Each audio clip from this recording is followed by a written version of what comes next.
साथियों स्वागत है, अभिनंदन है। साथी कैसे हैं साथियों? उम्मीद आशा विश्वास है कि आप सभी साथी अच्छे हैं। साथियों आज हम लोग चालक के प्रतिरोध को प्रभावित करने वाले कारक को पढ़ेंगे। साथियों चालक को प्रभावित करने वाले चार प्रमुख कारण हैं। पहला टेम्परेचर है, दूसरा लंबाई है, तीसरा अनुप्रस्थ काट का क्षेत्रफल यानी क्रॉस सेक्शनल एरिया है, और चौथा नेचर ऑफ सब्सटेंस है। चार बातें हैं। सबसे पहली बातें हैं टेम्परेचर। दिमाग में बस एक ही बात रखेंगे, टेम्परेचर यदि बढ़ेगा तो रेसिस्टेंस भी बढ़ेगा। यानी आप कह सकते हैं तापमान बढ़ने से चालक का प्रतिरोध बढ़ता है, परंतु चालकता घटती है। क्यों चालकता घटती है? क्योंकि रेसिस्टेंस का अपोजिट होता है चालकता। इसका फॉर्मूला है आर एफ बराबर are I one plus alpha theta. R F क्या है? टेम्परेचर के बाद का रेसिस्टेंस, यानी आप ताप सप्लाई किए उसके बाद का है रेसिस्टेंस, तो आर एफ। आर आई क्या है? टेम्परेचर से पहले का रेसिस्टेंस। अल्फा क्या है? रेसिस्टेंस कोफिशिएंट है। थीटा क्या है? चेंज इन टेम्परेचर है।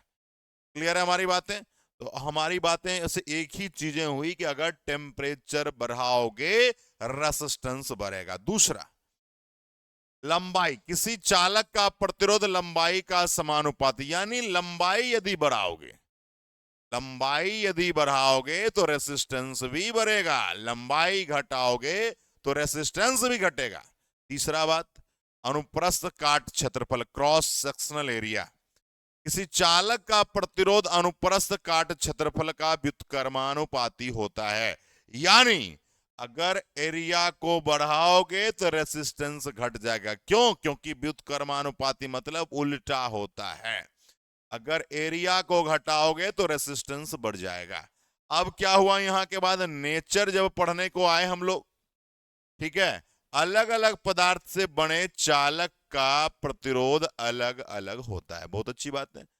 एक पहला इक्वेशन लिया कि आर प्रोपोर्शनल एल और आर इनवर्सली प्रोपोर्शनल 1/a।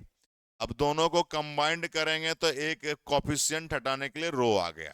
ये बहुत क्वेश्चन पूछता है कि रो क्या है, तो रो प्रतिरोधकता या चालक का विशिष्ट प्रतिरोध है। अब यहां पर आया कि इसका यूनिट क्या होगा। इसका यूनिट भैया रेसिस्ट, आपका रो का प्रतिरोधकता का यूनिट क्या होगा? साथियों आर बराबर रो एल बटा ए है। रो बराबर आर इंटू ए बटा एल। रेसिस्टेंस का ओम, एरिया का मीटर स्क्वायर, लेंथ का मीटर, हमारा हो जाएगा ओम मीटर। साथियों यहां तक चीजें आपको समझ में आ गई होगी। अब क्या हुआ अपने पास? पढ़ना है आपको विद्युत शक्ति के बारे में। इसके बारे में, विद्युत शक्ति के बारे में, जिसे आप इलेक्ट्रिक पावर कहते हो। जिसे आप क्या कहते हो भाई मेरे? Electric power. आप विद्युत शक्ति। देखिए अगर हम इसमें देखें साथियों, तो चीजों को थोड़ा बेसिक से यदि समझा जाए तो बहुत आसान हो जाएगा। क्या आसान हो जाएगा मेरे भाई? तो किसी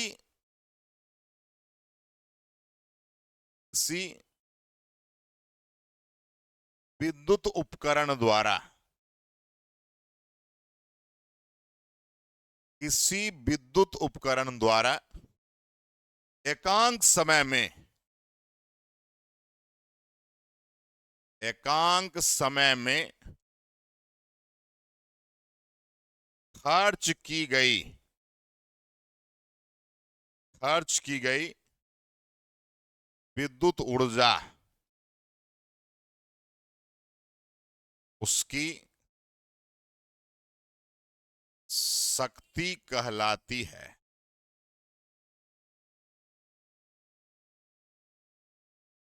अगर हम चर्चा करें साथियों, दैट इज, आप ये भी कह सकते हो विद्युत शक्ति बराबर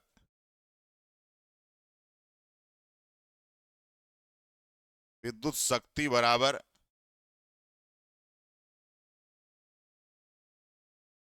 विद्युत ऊर्जा बटा समय, यानी इलेक्ट्रिकल पावर बराबर इलेक्ट्रिकल एनर्जी बटा टाइम।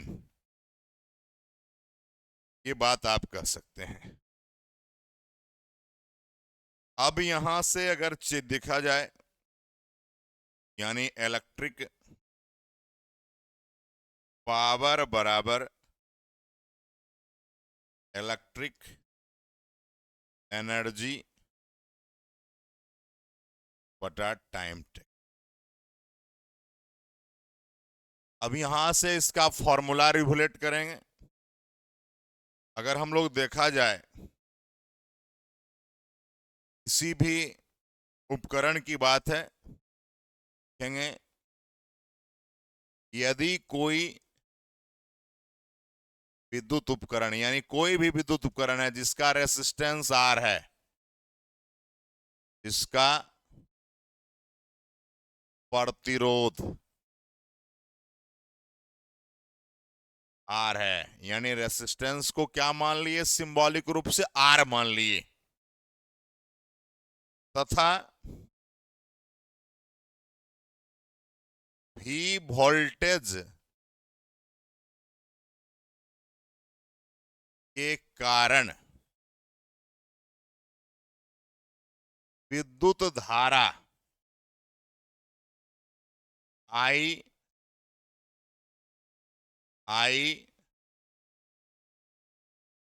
प्रवाहित होती है। तो विद्युत उपकरण है जिसका रेसिस्टेंस R है, भी वोल्टेज है, करंट आपका I फ्लो होता है, तो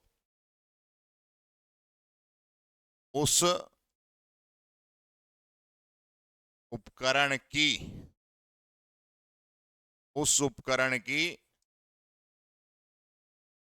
विद्युत शक्ति P बराबर, अब P आ जाएगा भाई मेरे, V square upon R, V square upon R, यही फॉर्मेट हो जाए। ठीक है, E बराबर V स्क्वायर अपॉन R। इसको अगर आप चाहेंगे तो देखिए, आप ओम्स के नियम से जानते हैं E बराबर IR, आप जानते हैं ये किसके नियम से, ओम्स लॉ से।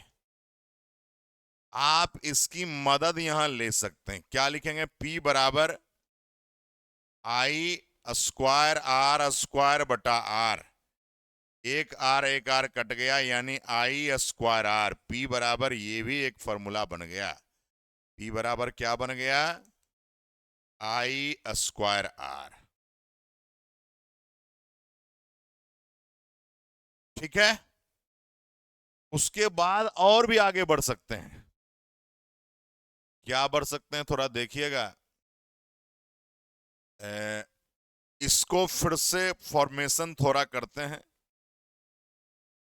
V बराबर V स्क्वायर अपॉन R, इसको एक काम करिए, V को V रहने दीजिए और V बटा R लिख दीजिए। लिख सकते हैं V स्क्वायर को V इंटू V। अब देखो यहां पर V बटा R किसका मान आ गया, यहां पर देखिए तो V बटा R आ जाएगा, I का मान। लिख सकते हो P बराबर VI, ये भी एक फॉर्मूला बन गया। तो देखिए 3 फॉर्मूला अपने पास आया। कौन कौन आया, एक आया P बराबर V स्क्वायर बटा R, P बराबर I स्क्वायर R, और P बराबर VI। ये 3 फॉर्मूला हैं इलेक्ट्रिक पावर के, सभी फॉर्मूला सही हैं, बशर्ते जहां जो यूज रहेगा उस फॉर्मूला का आप प्रयोग करेंगे। ठीक है, कोई दिक्कत बिल्कुल नहीं। अगर आपसे कहेगा सर विद्युत शक्ति की इकाई क्या होगी, बहुत इंपॉर्टेंट बातें हैं। यूनिट ऑफ इलेक्ट्रिक पावर, देखिए अगर देखा जाए तो अपना हो जाएगा वाट। कोई भी शक्ति है, सभी का यूनिट वाट होता है। ठीक है, तो ये सब दिमाग में आपको रखना है। ये हमारा था विद्युत शक्ति। ठीक है, अब हम लोग आगे की ओर बढ़ेंगे साथियों। ये 3 फॉर्मूला को जीहन में सेट रखिएगा, ये फॉर्मूला ही आपके लिए रामबाण साबित होगा। क्वेश्चंस भी पूछे जाते हैं और कॉन्सेप्ट यहीं से आपको आते हैं। ये बातें आप समझ गए होंगे शानदार तरीके से। चलिए अब क्या करते हैं साथी, कुछ चीजों को आपको यहां पर समझना होगा। विद्युत शक्ति के बाद साथी हम लोग पढ़ेंगे विद्युत धारा का उष्मीय प्रभाव, the heating effect of electric current. आप पढ़ेंगे विद्युत धारा का उष्मीय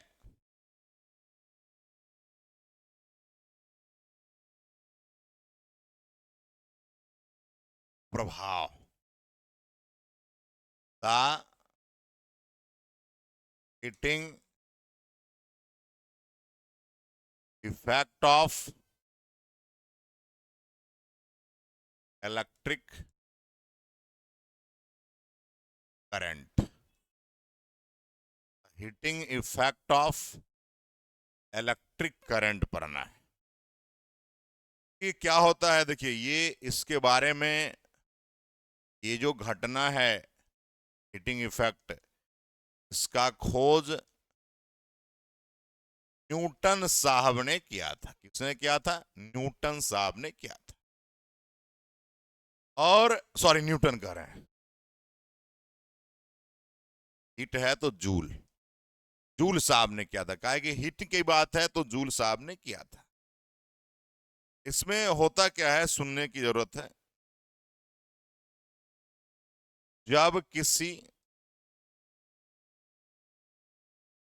लिखवा इसलिए देते हैं एक एक बात की आप बाद में नोट्स बना सकें।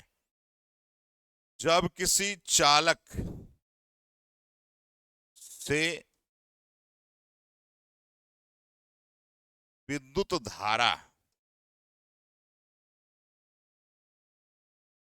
प्रवाहित यानी फ्लो होती है, जब किसी चालक से विद्युत धारा प्रवाहित होती है तो चालक का प्रतिरोध गुण, तो चालक का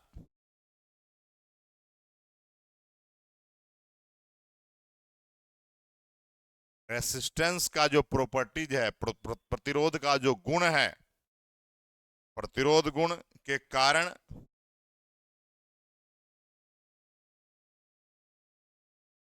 ठीक है, प्रतिरोध गुण के कारण चालक में ऊष्मा उत्पन्न होती है। चालक यानी कंडक्टर में ऊष्मा उत्पन्न होती है। ठीक है, चलिए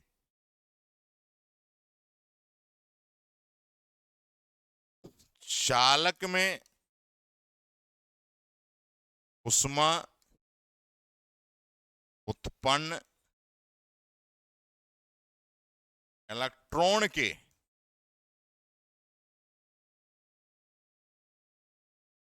टक्कर के कारण होता है।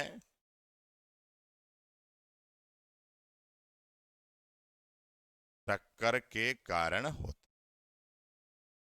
अब यहां पर आइए, देखिए इसी में हीटिंग इफेक्ट का जो फॉर्मूला है वो आता है H बराबर आई स्क्वायर आर टी। याद देखिएगा यही फॉर्मूला हीटिंग इफेक्ट का। H बराबर क्या आता है? आई स्क्वायर आर टी। अब देखिए इसको आप अपने हिसाब से लिख सकते हैं। अभी आपने देखा, चाहेंगे आप यहां पर लिख सकते हैं H बराबर आई स्क्वायर आर को, पीछे आइए, पीछे आइए, देखिए आई स्क्वायर आर को आपने पी लिखा है। आप यहां पर लिख सकते हैं H बराबर पी और टी, सकते हैं ना। और भी चीजें हैं, आप लिख सकते हैं H बराबर वी आई टी, ये भी लिख सकते हैं। कैसे वी आई टी? तो P बराबर वी आई होता है, अभी जस्ट आपने पढ़ा है। P बराबर क्या पढ़ा है बताइए? P बराबर आपने पढ़ा है VI, और T तो T ही हो जाएगा, तो VIT। तो यहां भी तीन फॉर्मूला आए, H बराबर I स्क्वायर RT, H बराबर PT और H बराबर VIT। सब चीज बताया गया। H यहाँ हीटिंग इफेक्ट है, I करंट है, R रेसिस्टेंस है, T टाइम है, P आपका शक्ति है। सब तो चीजें पहले भी बताया जा चुका है। ये ऊष्मीय प्रभाव है। अब क्या है आपको इसमें, अब क्या पढ़ना है? ये तो भैया फॉर्मूला है, सब कुछ है, लेकिन पढ़ना है ऊष्मीय प्रभाव। ऊष्मीय प्रभाव पर आधारित उपकरण के बारे में थोड़ा सा जानना है। से इस पर कार्य कौन कौन इंस्ट्रूमेंट करते हैं, क्या क्या कार्य करते हैं, ये आपको जानना है। तो सबसे पहले अगर हम देखा जाए, कुछ इंस्ट्रूमेंट हैं जिसका लिस्ट आपको मैं साथ ही बता देता हूं, फिर उसके डिटेल्स को चर्चा करें। सबसे पहला आप जानते होंगे हीटर को। इसको जान रहे हैं भाई मेरे? हीटर को आप जान रहे हैं, ठीक है। अमूमन हीटर विद्यार्थी जीवन में खाना बनाने में प्रयोग होता है, हीटर है। उसके बाद साथियों आयरन है, जिससे आप कपड़ा प्रेस करते हैं, आयरन है। बल्ब है, ट्यूबलाइट है ना।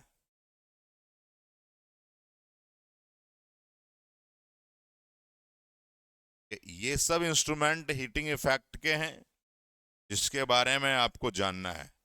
एक और लिख लीजिएगा, फ्यूज। इसके बारे में हम लोग नेक्स्ट डे लेक्चर में चर्चा करेंगे। हीटर क्या है, हीटर का कितना मतलब किस तरह का उसमें प्रभाव है, आयरन है, बल्ब है, ट्यूबलाइट है, फ्यूज है, ये सब बारे में चर्चा करें। चलिए बहुत बहुत धन्यवाद। अगले क्लास में हम लोग मिलते हैं साथी, बहुत बहुत धन्यवाद।